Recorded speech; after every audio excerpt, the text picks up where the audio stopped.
রাস্তায় দেখলাম অনেক পরিমাণে চেকপোস্ট, কারণ সামনে জাতীয় নির্বাচন।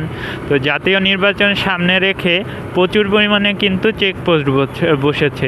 সেই সাথে প্রচুর পরিমাণে গাড়ি জব্দ হচ্ছে, গাড়ি মামলা হচ্ছে, আইন ভঙ্গ করলে মামলা হচ্ছে।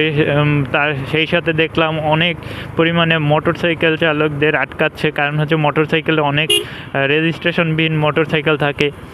তো ভালো, এটা খুব ভালো উদ্যোগ যে কোনো ধরনের বেআইনি বা অবৈধ গাড়ি যাতে চলাচল না করতে পারে সেজন্য এই উদ্যোগটা নিয়েছে। কিন্তু কথা হচ্ছে, এই যে টেসলা মামারা রাস্তা দাপিয়ে বেড়াচ্ছে, ঢাকার রাস্তা, ঢাকার মতো একটা ব্যস্ত নগরীর রাস্তায় তারা দাপিয়ে চলতেছে, মেইন রোড দিয়েও। আগে দেখতাম আমরা যে এলাকার মধ্যে চলাচল করতো, এলাকার মধ্যে জ্যাম বাঁধিয়ে ফেলতো, মেইন রোডে উঠতে সাহস হতো না। কিন্তু এখন আমরা দেখি যে তারা এলাকার পাশাপাশি মেইন রোডেও কিন্তু সমানভাবে দাপাচ্ছে।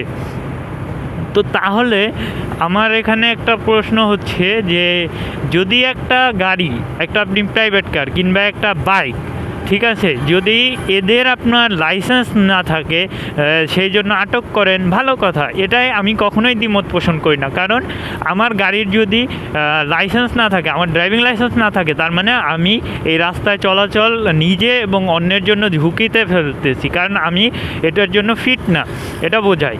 সেই সাথে আমার এই গাড়িটার যদি রেজিস্ট্রেশন করা না থাকে, তার মানে কি এই গাড়িটা বেআইনিভাবে আনা হতে পারে। এই গাড়িটা আমি যে কোনো অপকর্মের সাথে এই গাড়িটা নিয়ে যুক্ত হতে পারি।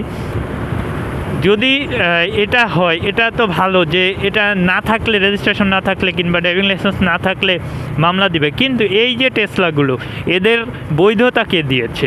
কিংবা এরা যে রাস্তা দাবাইয়ে বেড়াচ্ছে, এদের চালক, কয়েকজন চালক এই রাস্তায় গাড়ি চালানোর জন্য, ঢাকার মতো একটা শহরে গাড়ি চালানোর মতো উপযুক্ত?